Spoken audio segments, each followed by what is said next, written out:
Hello friends, तो कैसे हैं आप लोग। तो फ्रेंड्स, आपके लिए है घटना चक्र सीरीज का सेशन और इस सेशन में आपकी हिस्ट्री के सारे प्रश्न मैंने कवर करा रखे हैं। तो वही देखो, आज जो है मैं आपके लिए यहाँ पर ऑप्शन नहीं लाया हूँ, सिर्फ क्वेश्चन लाया हूँ और क्वेश्चन के साथ यहाँ पर मैं आपको डिटेल डिस्कशन करा दूंगा। और मैंने ऐसा इसलिए कर रखा है ताकि आपका ज़्यादा से ज़्यादा क्वेश्चन जो है एक दिन में क्लियर हो सके, क्योंकि जब ऑप्शन में डालता हूँ तो भाई ऑप्शन डालने के बाद जो है थोड़ा टाइम टेकिंग भी होता है पीडीएफ बनाने में। एंड इसमें मैं ये करूंगा कि आपको ज़्यादा से ज़्यादा क्वेश्चन भी कवर कराए जाएंगे और जितने भी क्वेश्चन इसमें बन सकते हैं इससे रिलेटेड वो तो मैं आपको कराऊंगा हूँ। तो यहाँ पे आपको कोई भी लॉस नहीं होने वाला है, बराबर का ही फायदा इसमें मिलेगा। सिर्फ इसमें ऑप्शन नहीं है बट फायदा उतना ही है। तो इस सेशन को आप लोग प्लीज़ पूरा देखिएगा और इस सेशन को ज़्यादा से ज़्यादा शेयर कर दें, कमेंट कर दें एंड भाई लाइक करना ना भूलें और साथ में चैनल को सब्सक्राइब भी करेंगे। तो हमारा पहला क्वेश्चन है यहाँ पर 1921 का मोपला विद्रोह। तो भाई यहाँ पर किसकी बात की गई है, तो मोपला विद्रोह का बात किया गया है। 1921 का मोपला विद्रोह कहाँ हुआ था, तो याद रख लीजिएगा जो मोपला विद्रोह हुआ था ये हुआ था केरल के मालाबार तट में। कहाँ पर, तो केरल के मालाबार तट में। कहाँ पर, तो केरल के मालाबार तट में भाई मोपला विद्रोह हुआ था। केरल के मालाबार तट पे जो है मोपला विद्रोह हुआ था। कब हुआ था, तो 1921 में हुआ था। डेट के साथ याद रख लेना है। तो 1921 में मोपला विद्रोह केरल के मालाबार तट में हुआ, 1921 में हुआ। स्वराज दल, नेक्स्ट क्वेश्चन है हमारा, स्वराज दल की स्थापना किसकी असफलता के बाद हुई। तो देखो, स्वराज दल का जो स्थापना हुआ था वो किसकी असफलता के बाद हुआ था। तो पहली बात यही याद रख लीजिएगा कि स्वराज दल का जो स्थापना हुआ था भाई वो असहयोग आंदोलन की असफलता के बाद हुआ था।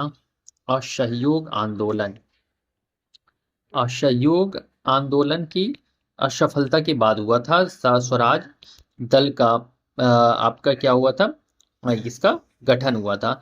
देखिए 1922 में हुआ था गया अधिवेशन। 1922 में क्या हुआ था भाई, तो 1922 में हुआ था गया अधिवेशन, जिसकी अध्यक्षता कौन कर रहे थे, तो गया अधिवेशन की अध्यक्षता कर रहे थे चितरंजन दास। अध्यक्ष कौन थे, तो चितरंजन दास इसके अध्यक्ष थे गया अधिवेशन के। ठीक है, तो इसी गया अधिवेशन में डिसाइड हुआ था कि मतलब ये लोग जो है चुनाव में भाग लेंगे, चुनाव में भाग लेंगे।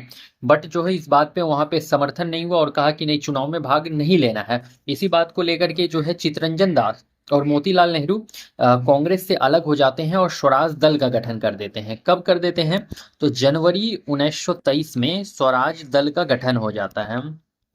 ठीक है, और इसके जो अध्यक्ष बन जाते हैं, जो स्वराज दल था इसके अध्यक्ष बन जाते हैं आपके चितरंजन दास और सचिव बन जाते हैं मोतीलाल रहे नेहरू। ठीक है, तो चितरंजन दास इसके क्या बन जाते हैं, तो चितरंजन दास स्वराज दल के अध्यक्ष बन जाते हैं, अध्यक्ष। और मोतीलाल नेहरू इसके सचिव बन जाते हैं। मोतीलाल नेहरू, नेहरू इसके क्या बन जाते हैं, तो सचिव बन जाते हैं स्वराज दल के। तो स्वराज दल से जुड़ा हुआ जितना भी पॉइंट हो सकता था मैंने डिस्कस आपसे कर दिया है। तो स्वराज दल के किसके स्थापना किसकी असफलता के बाद हुई, तो असहयोग आंदोलन की असफलता के बाद 1922 में एक गया अधिवेशन हुआ था जिसकी अध्यक्षता जो है चितरंजन दास कर रहे थे। तो ये लोग क्या सोच रहे थे कि ये लोग जो है विधायिका में जो है आपके जो है चुनाव में भाग लेने का चाह रहे थे, कि चुनाव लड़ने का सोच रहे थे। बट कांग्रेस ने इस बात से मना कर दिया, बोला कि नहीं, चुनाव नहीं लड़ना है। और इसी बात पे नाराज होकर के चितरंजन दास और मोतीलाल नेहरू कांग्रेस से अलग होकर के जनवरी 1923 में स्वराज दल की गठन करते हैं। जनवरी 1923 को स्वराज दल का गठन करते हैं। कब, तो जनवरी 1923 में स्वराज दल का गठन करते हैं और जिसके अध्यक्ष बन जाते हैं CR दास, चितरंजन दास, और सचिव बनते हैं मोतीलाल नेहरू। तो इतनी बातों को स्वराज दल से आपको जोड़ करके याद रखना है। ठीक है, 1922 के गया अधिवेशन के अध्यक्ष कौन थे, तो देखो पीछे मैंने डिस्कस कर रखा था गया अधिवेशन। तो गया अधिवेशन का अध्यक्ष जो था वो कौन हो जाता है, तो चितरंजन दास हो जाता है। चितरंजन दास इसके अध्यक्ष हो जाते हैं गया अधिवेशन का। और जो ये गया अधिवेशन था भाई ये बिहार का दूसरा अधिवेशन था। तो बिहार का दूसरा अधिवेशन था और बिहार में टोटल 3 अधिवेशन हुए थे। आपको याद रख लेना है बिहार में कितने अधिवेशन, तो बिहार में टोटल 3 अधिवेशन देखने को मिले थे।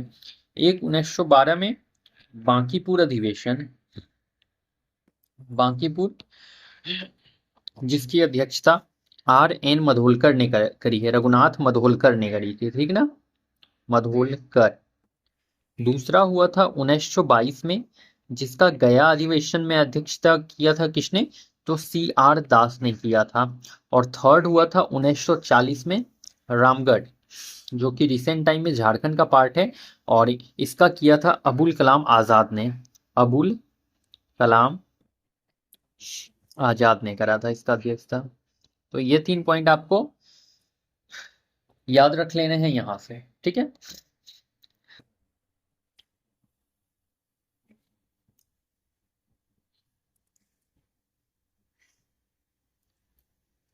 देखो भाई, यहाँ पर है साइमन कमीशन पहली बार भारत आया।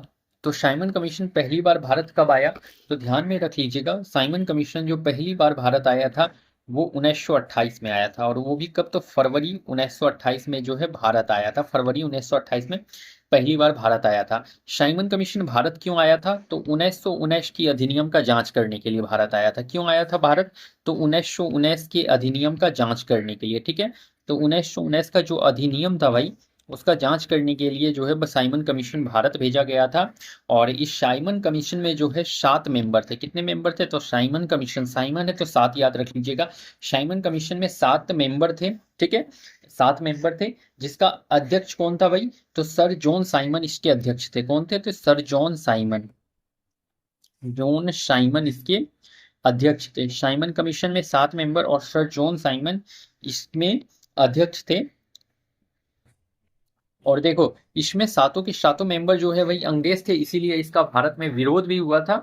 और इसमें कहा गया था श्वेत कमीशन कहकर विरोध किया गया था। तो इसमें सातों के सातों मेंबर जो आए थे सभी अंग्रेज आए थे, इसलिए जो है भारत में इसका विरोध भी हुआ था, ठीक है। और ये कब, साइमन कमीशन जो है पहली बार भारत कब आया था, तो फरवरी 1928 में आया। एग्जैक्ट डेट अगर पूछ ले तो 3 फरवरी 1928, 3 फरवरी 1928 में कहाँ पहुंचा था, तो मुंबई पहुंचा था साइमन कमीशन, ठीक है। तो 3 फरवरी 1928 में मुंबई पहुंचा था साइमन कमीशन। पूर्ण स्वराज का प्रस्ताव, जो पूर्ण स्वराज का प्रस्ताव है, लाहौर कांग्रेस में पारित किया गया। तो पूछ रखा है कि पूर्ण स्वराज का प्रस्ताव किस अधिवेशन में पारित किया गया था, तो याद रख लीजिएगा, पूर्ण स्वराज का प्रस्ताव जो है 1929 के लाहौर अधिवेशन में, 1929 के लाहौर अधिवेशन में पारित किया गया था। जिसके अध्यक्ष थे जवाहरलाल नेहरू। कौन थे, तो जवाहरलाल नेहरू जिसके अध्यक्ष हो जाते हैं, ठीक है।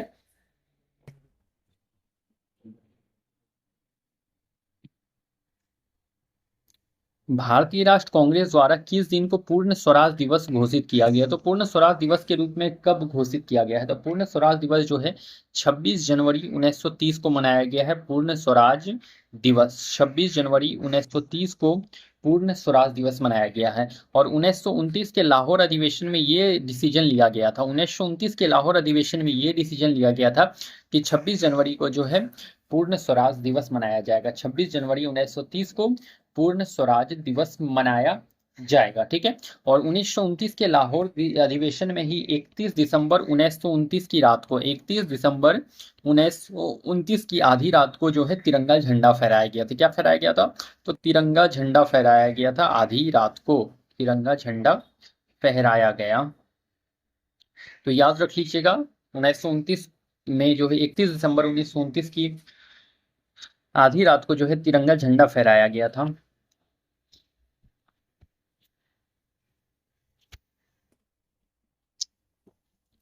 किसने 1921 में पहली बार पूर्ण स्वतंत्रता की मांग को उठाया, कब पूछा है, तो ध्यान में रख लेना है, 1921 में पूछा है कि 1921 में पहली बार किसने उठाया।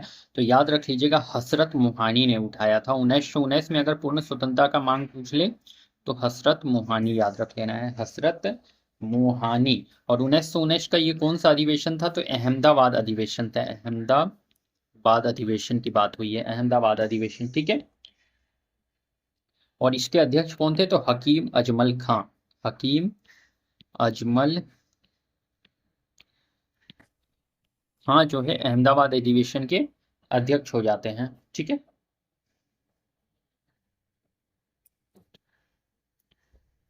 दांडी यात्रा कितने दिन तक चली थी, तो देखो भाई, दांडी यात्रा इंपॉर्टेंट है आपके लिए। दांडी यात्रा, दांडी यात्रा जो कि आपका स्टार्ट हुआ था 12 मार्च 1930 को ले, 12 मार्च 1930 से स्टार्ट हुआ था और चला था 6 अप्रैल 1930 तक। कब तक चला था, तो 6 अप्रैल 1930 तक जो है ये दांडी यात्रा या नमक सत्याग्रह चला था। ठीक है, इसमें कितने लोग थे तो याद रख लीजिएगा, इसमें टोटल 79 मेंबर थे। कितने मेंबर थे तो दांडी यात्रा में टोटल 79 मेंबर थे। इस कितने दिन की यात्रा थी तो भाई ये 24 दिन की यात्रा थी। पूछ रखा है आपसे कितने दिन की यात्रा, तो 24 दिन की यात्रा थी। 24 दिन की यात्रा थी, कितने दिन की तो 24 दिन याद रख लीजिएगा, 24 दिन की यात्रा थी। और इसमें कितने मेंबर थे तो 385 मेंबर इसमें थे। और कितने किलोमीटर की यात्रा थी तो 385 किलोमीटर की ये यात्रा थी, या इसी को 241 मील भी कहा जाता है। ठीक है, तो 241 मील की यात्रा या 385 किलोमीटर की यात्रा थी ये आपकी दांडी यात्रा।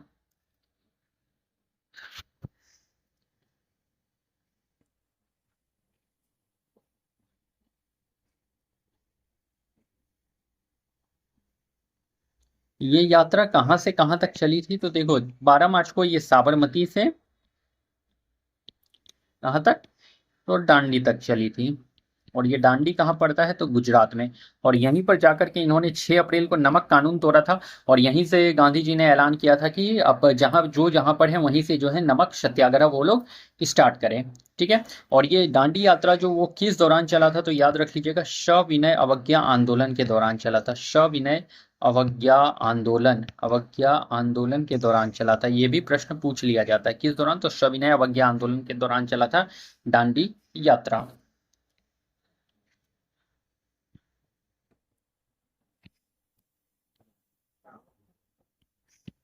यहाँ पूछ रखा है आपसे, नमक सत्याग्रह के दौरान बिहार के लोगों के नमक बनाने के साथ साथ किस कर के विरोध के द्वारा सरकार का विरोध किया। तो देखो, बिहार में जो है नमक बनाने के साथ साथ जो है ना चौकीदारी कर का विरोध हुआ था। चौकीदारी कर का भी विरोध किया गया था। ठीक है, तो नमक कर के साथ साथ बिहार में जो है चौकीदारी कर का विरोध किया गया था। ठीक है, चौकीदारी कर का विरोध। और एक बात यहाँ याद रख लीजिएगा कि 6 अप्रैल 1930 को बिहार के सारण में जो है, बिहार में अगर पूछ ले कहाँ पर सबसे पहले तो सारण और चंपारण जिला में जो है सत्याग्रह शुरू हुआ था। 6 अप्रैल 1930 को जो है बिहार के सारण में जो है, बिहार के सारण और साथ में याद रख लीजिएगा चंपारण में नमक सत्याग्रह क्या हुआ था तो स्टार्ट हुआ था। तो 6 अप्रैल 1930 को बिहार के सारण और चंपारण में जो है ये जो है नमक सत्याग्रह शुरू हुआ था। तो पूछा जाएगा कि आपसे वो कौन दो जिले थे जहां से नमक सत्याग्रह शुरू हुआ बिहार में सबसे पहले, तो सारण और चंपारण जिला वो पहला जिला है जहां से नमक सत्याग्रह स्टार्ट हुआ था। तो सारण और चंपारण 2 जिला है बिहार का जहां से नमक सत्याग्रह स्टार्ट हुआ था 6 अप्रैल 1930 में। ये बिहार का 2 जिला है, बिहार में पूछेगा तब फिर आपको लगाना है सारण और चंपारण। 1929 में खुदाई खिदमतगार को किसने संगठित किया, तो वही देख लो 1929 में जो खुदाई खिदमतगार है इसे जो संगठित किया था इसे खान अब्दुल गफ्फार खान ने किया था। गफ्फार खान। तो खान अब्दुल गफ्फार खान ने जो है खुदाई खिदमतगार को संगठित किया। इसे खान अब्दुल गफ्फार खान को बादशाह खान के भी नाम से जाना जाता था, बादशाह खान के नाम से भी जाना जाता था। और यही खुदाई खिदमतगार को जो ही लाल कुर्ती आंदोलन भी कहा जाता है। और लाल कुर्ती आंदोलन जिसे रेड शर्ट कहते हैं भाई, तो रेड शर्ट जो आंदोलन था वो किसने चलाया था तो वो खान अब्दुल गफ्फार खान ने ही चलाया था। खान अब्दुल गफ्फार खान ही लाल कुर्ती आंदोलन या फिर खुदाई खिदमतगार जो भी कह दो, ये जो है खान अब्दुल गफ्फार खान ने किया था। कहाँ से स्टार्ट किया था ये सभी, तो उत्तर पश्चिम भारत से जो है इन्होंने लाल कुर्ती आंदोलन जो या जो खुदाई खिदमतगार था उसका आरंभ किया था। इस बात को ध्यान में आप लोगों को रख लेना है मेरे भाई क्यों। ठीक है, तो देख लो यहाँ पर आपको मैंने कुछ भी कम नहीं डिस्कस करा है, जो भी पॉइंट बन सकते हैं सभी मैं यहाँ आपके साथ डिस्कस कर रहा हूँ। तो इससे बेहतर क्या ही सेशन होगा। अब देखो इसमें आपको टाइम भी कम लग रहा है बट कवर उतना ही करा रहा हूँ। तो भाई अब क्या ही आपको चाहिए बताओ, कुछ कमी रह जा रही है इसमें, कुछ तो कमी नहीं रह रही है। तो आप लोग देखिए अच्छे से, फायदा ही है इसमें, नुकसान तो होना नहीं है कुछ। हमारा नेक्स्ट क्वेश्चन यहाँ पे बनता है मेरे भाई 11th नंबर का क्वेश्चन बनता है 1906।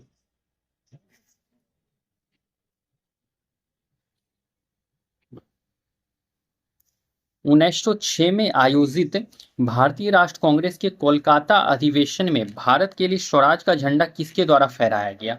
तो 1906 में जो आयोजित हुआ था भारतीय राष्ट्र कांग्रेस का कोलकाता अधिवेशन में भारत के लिए स्वराज का झंडा जो फहराया गया था भाई, वो मतलब कि कहाँ पे फहराया गया था? ठीक है, किसके द्वारा फहराया गया था? ध्यान में रख लीजिएगा, वो जो फहराया गया था आपका दादा भाई नौरोजी के द्वारा, दादा भाई नौरोजी के द्वारा। और इसी अधिवेशन में 1906 वाले अधिवेशन में ही स्वराज, स्वदेशी, बहिष्कार एवं राष्ट्रीय शिक्षा का भी बात किया गया था। स्वराज, स्वदेशी, बहिष्कार एवं राष्ट्रीय शिक्षा का भी बात किया था 1906 के कलकत्ता अधिवेशन में, जिसके अध्यक्ष जो है दादा भाई नौरोजी थे। इस बात को ध्यान में रख लेना है आप लोगों को।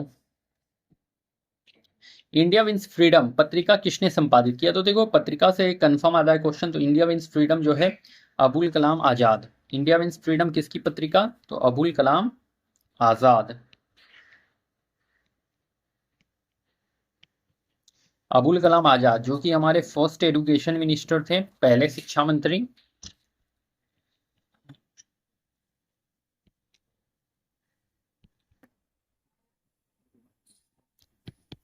भारत के पहले शिक्षा मंत्री, पहले एजुकेशन मिनिस्टर अबुल कलाम आजाद ही थे। ठीक है, इस बात को याद रख लेना है। अबुल कलाम आजाद से एक पत्रिका और याद रख लीजिएगा, अल हिलाल, अल हिलाल। और साथ में याद रख लेना है अल बिलाग, अल बिलाग, अल हिलाल और अल बिलाग, ये अबुल कलाम आजाद की पत्रिका है। और साथ में एक इंडिया विंस फ्रीडम भी इनकी जो है आपको याद रख लेना है। ठीक है, अच्छा एक पत्रिका आपको अगर पूछ लेगा कि कॉमरेड, कॉमरेड ये पूछा जाता है आपके एग्जाम में, तो ये मुझे याद आया तो सोच रहा हूँ कि बता ही दूं। अगर आपसे पूछा जाएगा कि कॉमरेड की रचना किसने की है, तो याद रख लीजिएगा मौलाना मोहम्मद अली ने। किसने? तो मौलाना मोहम्मद अली ने, मौलाना मोहम्मद अली ने। तो मौलाना मोहम्मद अली ने जो है कॉमरेड की रचना की है। और अगर जमींदार पूछ ले कि जमींदार की रचना किसने की है, तो सिराजुद्दीन ने करी है। किसने? तो जमींदार की रचना किसने करी है? तो जमींदार की रचना जो है सिराजुद्दीन, सिराजुद्दीन, सिराजुद्दीन। ठीक है, तो सिराजुद्दीन ने जमींदार की रचना की है। इस बात को ध्यान में रख लेना है। ऑल इंडिया हरिजन संघ की स्थापना किसके द्वारा की गई? तो पहली बात याद रख लीजिएगा, ऑल इंडिया हरिजन संघ का स्थापना कब हुआ है? तो 1932 में। और किस मंथ में? तो सितंबर के 1932 में, सितंबर मंथ के 1932 में ऑल इंडिया हरिजन संघ का स्थापना हुआ था। और किसने किया था? तो याद रख लेना है, जहां भी हरिजन शब्द लगा रहेगा वहां पे आपको महात्मा गांधी के साथ जाना है। तो महात्मा गांधी ने ऑल इंडिया, महात्मा गांधी ने करा था ऑल इंडिया हरिजन शब्द का स्थापना, महात्मा गांधी ने। तो जहां भी हरिजन शब्द देखने को मिले, हरिजन शब्द, तो वहां पर जो है आप लोग महात्मा गांधी आंसर लगा दीजिएगा, हमेशा का हमेशा सही होगा। ठीक है, हमारा 14 नंबर क्वेश्चन यहां पर बन जाता है भाई। 14 नंबर, 20 फरवरी 1947 को प्रधानमंत्री एटली ने भारत से ब्रिटिश शासन को कब तक वापस लेने का घोषणा किया? तो देखो ये प्रश्न आपके बीपीएससी टीआरई में पूछा गया है, टीआरई वाला प्रश्न है ये। तो देखो घोषणा कब किया गया था? तो 20 फरवरी 1947 को घोषणा किया गया था। ठीक है, किसके द्वारा घोषणा किया गया था? तो प्रधानमंत्री एटली के द्वारा घोषणा किया गया था कि भारत से जो है ब्रिटिश शासन को कब तक वापस ले लिया जाएगा। तो इस बात का घोषणा किया गया था कि भारत से जो है ब्रिटिश शासन जो है वापस हो जाएगा, वो जून 1948 तक हो जाएगा। तो यहाँ से 3 पॉइंट आपको याद रख लेने हैं। घोषणा कब किया गया? 20 फरवरी 1947। किसने किया? प्रधानमंत्री एटली ने करा। कब ले लिया जाएगा वापस ब्रिटिश शासन को? तो जून 1948 में ले लिया जाएगा। ये 3 बात याद रख लीजिएगा आप लोग, बस इससे ज्यादा कुछ भी नहीं पूछेगा यहाँ से, इतना याद रख लीजिएगा काफी है आपके लिए। 15 नंबर क्वेश्चन है हमारा, स्वराज दल की स्थापना बिहार। देखो बिहार में स्वराज दल, वहां तो स्वराज दल मैंने बात करा था कि सीआर दास और मोतीलाल नेहरू ने करा, बट बिहार में स्वराज दल अगर पूछ ले आपसे कि बिहार में स्वराज दल की स्थापना कब की गई, तो बिहार में स्वराज दल की स्थापना जो है भाई, जहां तक मुझे याद आ रहा है कि ये फरवरी 1923 में किया गया था। एक बार जरूर आप लोग चेक कर लेंगे कि बिहार में स्वराज दल की स्थापना फरवरी 1923। तो देखो मैं थोड़ा सा डाउट में हूँ यहाँ पर, तो एक बार आप लोग भी चेकआउट जरूर कर लेना कि बिहार में स्वराज दल की स्थापना फरवरी 1923 में की गई थी। और किसने किया है, तो याद रख लेना है श्री कृष्ण सिंह ने करा था। किसने, तो कृष्ण सिंह ने करा था बिहार में स्वराज दल का स्थापना, जो बिहार के फर्स्ट सीएम भी थे, व्यक्तिगत सत्याग्रह के फर्स्ट सत्याग्रही भी थे, और इन्हें जो है बिहार केसरी के नाम से भी जाना जाता था, बिहार केसरी। ठीक है, तो ये सभी आपके स्वराज दल से जुड़ा हुआ हो गया बिहार का। 16 नंबर हमारा क्वेश्चन है वही यहाँ पर, तीनों गोलमेज सम्मेलन में किसने भाग लिया। तो देखो 3 गोलमेज सम्मेलन हुआ था, पहला, दूसरा और तीसरा। पहला गोलमेज सम्मेलन 1930 में, दूसरा गोलमेज सम्मेलन 1931 में, और तीसरा गोलमेज सम्मेलन 1932 में। तीनों गोलमेज सम्मेलन में किसने भाग लिया था, तो याद रख लेना है भीमराव अंबेडकर। भीमराव भीमराव क्या था, तो भीमराव अंबेडकर।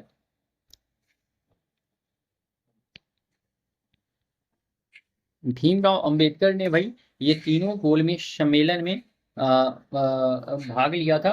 तीनों गोलमेज सम्मेलन में किसने, तो भीमराव अंबेडकर ने। और साथ में याद रख लीजिएगा टीबी शपरू, तेज बहादुर शपरू ने भी तीनों गोलमेज सम्मेलन में भाग लिया गया था। हालांकि टीबी शपरू का नाम उतना नहीं आता है, ज्यादातर ऑप्शन में जो है भीमराव अंबेडकर ही देखने को मिलता है। तो अगर टीबी शपरू भी ऑप्शन में मिल जाए तब तो एक से अधिक चला जाएगा, लेकिन हालांकि आपको जो है भीमराव अंबेडकर ही ज्यादा टाइम देखने को मिलेगा ऑप्शन में। तो तीनों गोलमेज सम्मेलन में भाग किसने लिया, तो भीमराव अंबेडकर और टीबी शपरू ने।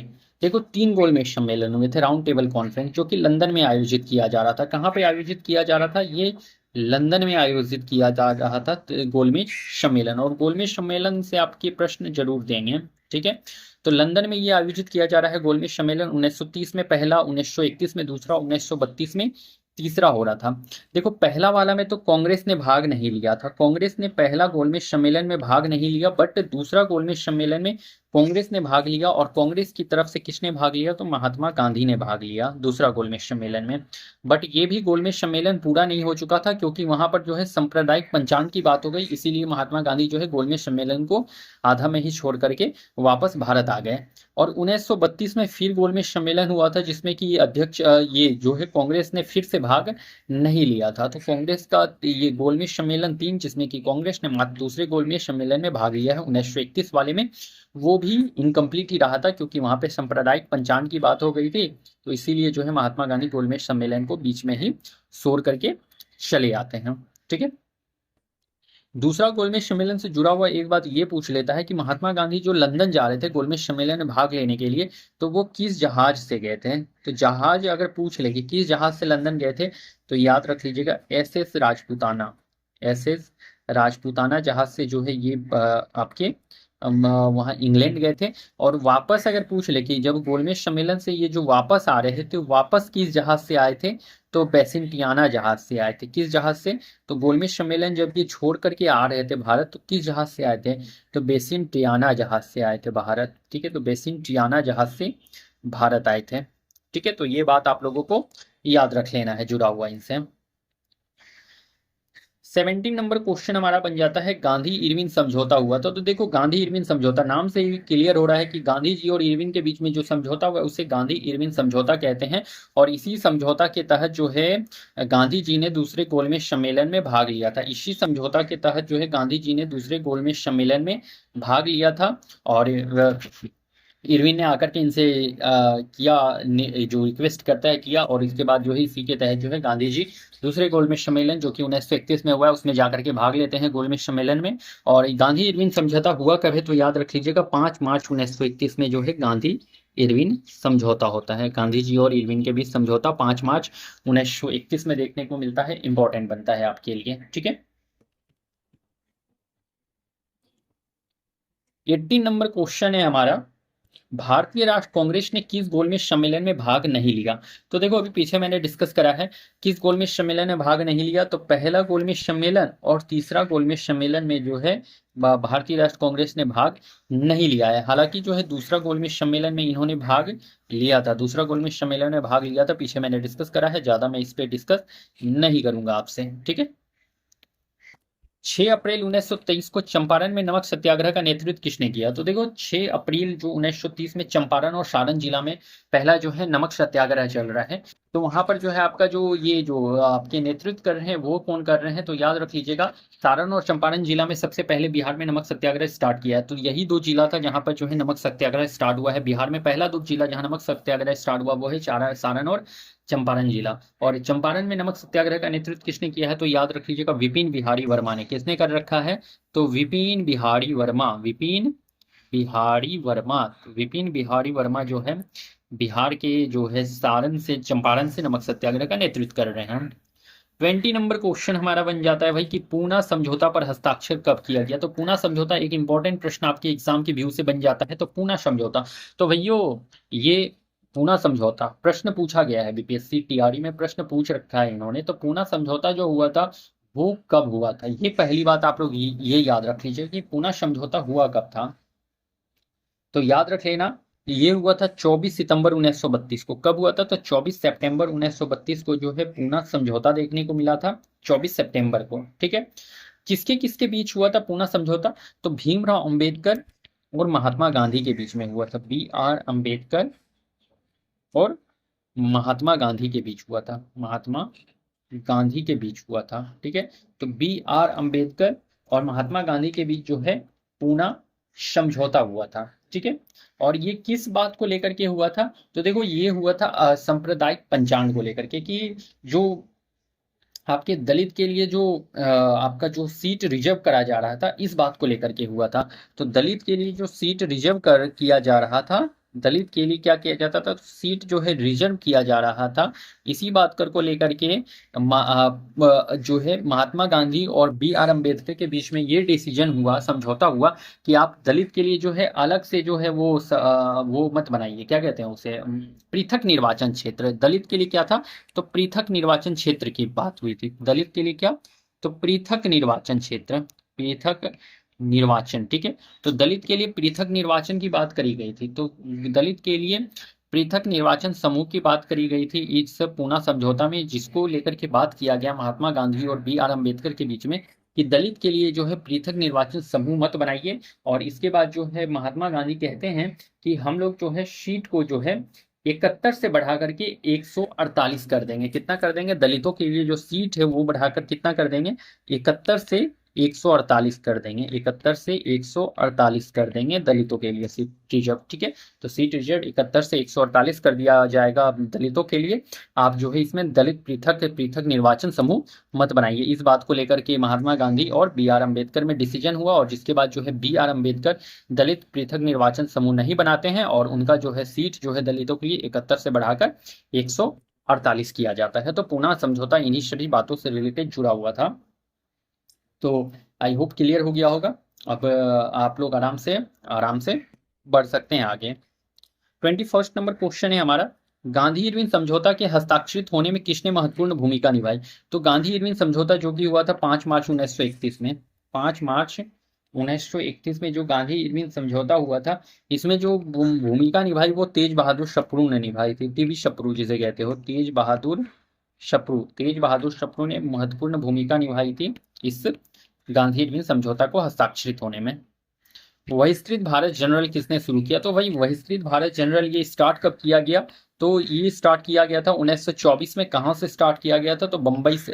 ये बहिष्कृत भारत, हाँ यार, नहीं नहीं नहीं नहीं, बहिष्कृत भारत नहीं भाई, बहिष्कृत भारत नहीं, बहिष्कृत भारत 1924 में नहीं। बहिष्कृत भारत, देखो बहिष्कृत भारत में ये बहिष्कृत हितकर्णी सभा का मैं आपको बता रहा था अभी। बहिष्कृत भारत जनरल किसने शुरू किया? तो देखो बहिष्कृत भारत अगर आपसे पूछ लिया जाए तो याद रख लीजिएगा, भीमराव अंबेडकर ने स्टार्ट किया था। किसने किया था? तो बहिष्कृत भारत किसने? तो भीमराव अंबेडकर। अंबेडकर, मैंने अभी डेट आपको बहिष्कृत हितकर्णी सभा का बता दिया था। और एक याद रख लीजिएगा, भीमराव अंबेडकर ने बहिष्कृत हितकर्णी सभा का भी गठन किया था। किस चीज का? तो बहिष्कृत हितकर्णी सभा, हितकर्णी सभा, बहिष्कृत हितकर्णी सभा का भी इन्होंने गठन किया है। और ये कब किया था? तो 1924 में किया था। कहाँ पर? तो मुंबई में किया था बहिष्कृत हितकर्णी सभा का गठन। ठीक है, एशियाटिक सोसाइटी ऑफ बंगाल की स्थापना किसने की? तो वही इंपॉर्टेंट है आपके लिए ये प्रश्न तो मैं कह देता हूँ छप ही जाएगा। तो ये भी आई है एशियाटिक सोसाइटी ऑफ बंगाल। तो एशियाटिक सोसाइटी ऑफ बंगाल कहाँ पे स्थापना की गई थी? तो भाई इसकी स्थापना कोलकाता में की गई थी। कहाँ पर? तो कोलकाता में इसकी स्थापना की गई थी। कब की गई थी? तो 1784 में इसकी स्थापना की गई थी। 1784 में किसने किया है एशियाटिक सोसाइटी ऑफ बंगाल की स्थापना? तो सर विलियम जोन्स ने। किसने करा है? तो विलियम जोन्स ने जो है एशियाटिक सोसाइटी ऑफ बंगाल की स्थापना की है। सर विलियम जोन्स ने एशियाटिक सोसाइटी ऑफ बंगाल की स्थापना की है 1784 में कलकत्ता में। इतनी 3-4 बातों को आपको ध्यान में रख लेना है, एग्जाम में जरूर ये प्रश्न आपको टैली करने को मिलेगा। ठीक है। 24th नंबर एक क्वेश्चन हमारा, भारत के वायसराय के रूप में किसके कार्यकाल में महान शहीद भगत सिंह, सुखदेव और राजगुरु को फांसी दी गई? तो ये देखो, ये तीनों को फांसी जो है 23 मार्च 1931 को दिया गया था। भगत सिंह, राजगुरु और सुखदेव को फांसी कब दिया गया था? तो 23 मार्च 1931 को दिया गया था। लाहौर षड्यंत्र केस में दिया गया था। किस षड्यंत्र में? तो लाहौर षड्यंत्र केस में दिया गया था। लाहौर षड्यंत्र केस के तहत जो है इन तीनों को फांसी की सजा दी गई थी। और ये पूछ रखा है कि किस वायसराय के कार्यकाल में दिया गया? तो वायसराय उस समय थे इरविन थे। कौन थे? तो इरविन थे उस समय वायसराय। इरविन का कार्यकाल था उस समय, तो इरविन उस समय वायसराय थे और इरविन के काल में इन तीनों को फांसी का सजा दिया गया है। 25th नंबर हमारा क्वेश्चन बन जाता है भाई कि 25th नंबर क्वेश्चन है, बिहार किसान सभा की स्थापना किसने की? तो बिहार किसान सभा जिसकी स्थापना 1929 में हुआ है, 1929 में, किसने किया है? तो सहजानंद सरस्वती ने करा था। सहजानंद सरस्वती। तो स्वामी सहजानंद सरस्वती ने बिहार किसान सभा की स्थापना की है 1929 में। ठीक है। और सहजानंद सरस्वती से एक पत्रिका जरूर याद रख लेना है आपको, जुड़ा हुआ, हुंकार पत्रिका। हुंकार हुंकार जो कि 1940 में प्रकाशित भी किया गया था।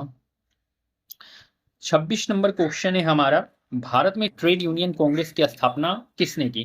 तो देखो, अगर पूछा जाए कि ट्रेड यूनियन कांग्रेस की स्थापना पूछ ले, तो स्थापना भाई NM जोशी ने किया था। किसने किया था? NM जोशी। NM जोशी ने स्थापना किया था। कब किया था?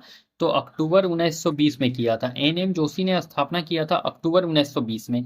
लेकिन भारत में ट्रेड यूनियन अध्यक्ष पूछ ले, ट्रेड यूनियन का अध्यक्ष पूछ ले, तो अध्यक्ष याद रख लीजिएगा लाला लाजपत राय। तो लाला लाजपत राय। तो यहाँ पे कंफ्यूज नहीं होना है आपको, ध्यान से पढ़ लीजिएगा, याद रह जाएगा।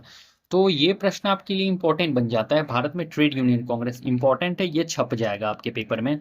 तो भारत में ट्रेड यूनियन कांग्रेस की स्थापना, तो स्थापना जो किया है, स्थापना पूछ ले ट्रेड यूनियन कांग्रेस का, तो NM जोशी ने किया है। अध्यक्ष अगर पूछ लेगा ट्रेड यूनियन कांग्रेस का, तो लाला लाजपत राय। स्थापना NM जोशी, अक्टूबर 1920 में, अध्यक्ष Lala Lajpat Rai. 27th number question है, कांग्रेस समाजवादी पार्टी की स्थापना किसने की? तो वही देखो, कांग्रेस समाजवादी पार्टी, तो कांग्रेस समाजवादी या सोशलिस्ट पार्टी की स्थापना जो हुई थी वो 1934 में हुई थी। 1934 में, और ये भी मंथ क्या था? तो अक्टूबर ही मंथ था ना, जैसा कि मुझे याद है। तो अक्टूबर मंथ में, अक्टूबर 1934 में कांग्रेस समाजवादी पार्टी या सोशलिस्ट पार्टी की स्थापना हुई है। कहाँ पर स्थापना हुई थी? तो पटना में स्थापना हुई थी। और स्थापना किसने किया था? तो नरेंद्र देव, आचार्य जो थे नरेंद्र देव ने स्थापना किया था। और साथ में याद रख लीजिएगा जयप्रकाश नारायण, जय प्रकाश नारायण। तो जयप्रकाश नारायण और आचार्य नरेंद्र देव ने जो है कांग्रेस समाजवादी दल की स्थापना की है 1934 में। और कहां पर? तो पटना में। ठीक है। बिहार सोशलिस्ट पार्टी की स्थापना किसने की? तो बिहार सोशलिस्ट पार्टी इंपॉर्टेंट हो सकता है एग्जाम से के लिए। बिहार सोशलिस्ट पार्टी या समाजवादी पार्टी, तो इसकी स्थापना जो की गई है भाई, वो 1931 में की गई है। 1931 में जयप्रकाश नारायण के द्वारा, जयप्रकाश नारायण और फूलन प्रसाद वर्मा के द्वारा, जयप्रकाश नारायण और फूलन प्रसाद वर्मा के द्वारा जो है बिहार सोशलिस्ट या समाजवादी पार्टी की स्थापना की गई है 1931 में, जयप्रकाश नारायण और फूलन प्रसाद वर्मा के द्वारा। 29 नंबर क्वेश्चन है हमारा, 1929 में भारतीय राष्ट्र कांग्रेस के अध्यक्ष निर्वाचित हुए। इंपॉर्टेंट है आपके लिए। 1929 का मतलब हो गया आपके हरिपुरा अधिवेशन की बात की जा रही है। 1929 का अधिवेशन कहाँ, तो हरिपुरा अधिवेशन की बात की जा रही है। और हरिपुरा कहाँ पर है, तो गुजरात में है आपका ये हरिपुरा। तो हरिपुरा अधिवेशन की बात की जा रही है जो 1938 में ये आपका अधिवेशन आयोजित हुआ था। और इसमें जो है सुभाष चंद्र बोस ने अध्यक्षता करी थी। किसने, तो सुभाष चंद्र बोस ने इस अधिवेशन की अध्यक्षता करी थी, सुभाष चंद्र बोस ने। उसके बाद एक और सुभाष चंद्र बोस से अधिवेशन जुड़ा हुआ याद रख लीजिएगा, जो कि था आपका 1929 का 1939 का त्रिपुरी अधिवेशन। त्रिपुरी जो कि आपके जबलपुर एमपी में है। कहाँ पर, तो जबलपुर मध्य प्रदेश में है आपका त्रिपुरी, और वहीं पर हुआ था त्रिपुरी अधिवेशन जो कि 1939 में हुआ था। इसमें जो देखो, इसमें जो अध्यक्ष पद के लिए चुनाव लड़ रहे थे, एक तरफ तो थे आपके सुभाष चंद्र बोस, कौन थे, तो सुभाष चंद्र बोस थे। और एक एक तरफ थे पट्टाभी सीतारामैया। एक तरफ कौन थे, तो एक तरफ थे पट्टाभी सीतारामैया, पट्टाभी सीतारामैया। तो एक तरफ तो थे आपके सुभाष चंद्र बोस, और एक तरफ थे पट्टाभी सीतारामैया। पट्टाभी सीतारामैया को जो है गांधी जी का सपोर्ट था। किसका सपोर्ट था पट्टाभी सीतारामैया को, तो गांधी जी का सपोर्ट था। लेकिन जब 1939 के त्रिपुरी अधिवेशन में पट्टाभी सीतारामैया की हार हो जाती है, तो महात्मा गांधी कहते हैं ये पट्टाभी सीतारामैया का हार नहीं, मेरा हार है। तो महात्मा गांधी इस हार को अपने हार पे ले लेते हैं। तो इसीलिए जो है इस बात से नाराज होकर के सुभाष चंद्र बोस जो है त्रिपुरी अधिवेशन के अध्यक्ष पद से ये क्या कर देते हैं, तो रिजाइन कर देते हैं। 1939 वाले त्रिपुरी अधिवेशन पद से ये रिजाइन कर देते हैं। और यहाँ पर इसके बाद रिजाइन करने के बाद जो है राजेंद्र प्रसाद को यहाँ पर अध्यक्ष बनाया जाता है 1939 का। तो राजेंद्र प्रसाद को अध्यक्ष बनाया जाता है। सुभाष चंद्र बोस के बाद राजेंद्र प्रसाद को अध्यक्ष बना दिया जाता है 1939 के त्रिपुरी अधिवेशन का। और सुभाष चंद्र बोस रिजाइन करने के बाद 1939 में जो है फॉरवर्ड ब्लॉक की स्थापना कर देते हैं। ये क्या कर देते हैं, तो फॉरवर्ड ब्लॉक की स्थापना कर देते हैं सुभाष चंद्र बोस। ठीक है, तो फॉरवर्ड ब्लॉक की स्थापना करते हैं रिजाइन करने के बाद। और यहाँ राजेंद्र प्रसाद जो है अध्यक्ष बनाए जाते हैं त्रिपुरी अधिवेशन का उसके बाद से। ठीक है, तो ये सभी बात आपसे क्लियर हो गया। आई होप अब कोई भी यहाँ पर डाउट आपको नहीं रहा होगा। तो चलिए फिर बढ़ते हैं आगे। तो देखो सारा मैंने यहाँ पर डिटेल आपसे डिस्कस कर रखा है। तो क्या ही अब इससे बेहतर क्या ही दिया जाए भाई आप लोगों को। इसके बाद भी तो आप लाइक तो करोगे नहीं, ये मुझे पता ही है। 30 नंबर क्वेश्चन है हमारा, भारत सरकार अधिनियम 1935 को किसने गुलामी का चार्टर बताया। तो देखो ये भारत का जो 1935 का चार्टर था उसे किसने गुलामी का चार्टर बताया, तो ये बताया था सुभाष चंद्र बोस ने ही बताया था। किसने, तो सुभाष चंद्र बोस ने बताया था। ठीक है, नेक्स्ट क्वेश्चन 31 नंबर आ जाता है हमारा, all India state people's conference का गठन कब हुआ। तो देखो all India state people's conference का गठन ये आपके इस बार एग्जाम में पूछा जा सकता है। तो याद रख लीजिएगा 1927 में गठन हुआ था। मंथ पूछ लिया जाता है आजकल, तो दिसंबर के मंथ में हुआ था, दिसंबर 1927 में हुआ था। ठीक है, 32 नंबर हमारा क्वेश्चन है, नाउ और नेवर पम्पलेट किसने लिखा। तो नाउ और नेवर पम्पलेट जो है भाई ये किसने लिखा था, तो देखो ये कैम्ब्रिज विद्यालय के एक छात्र थे चौधरी रहमत अली, उन्होंने ही जो है नाउ और नेवर पैम्पलेट निकाला था। कि कौन, तो चौधरी रहमत अली। चौधरी, कैम्ब्रिज विश्वविद्यालय के चौधरी रहमत अली, कैम्ब्रिज विश्वविद्यालय के एक स्टूडेंट थे चौधरी रहमत अली।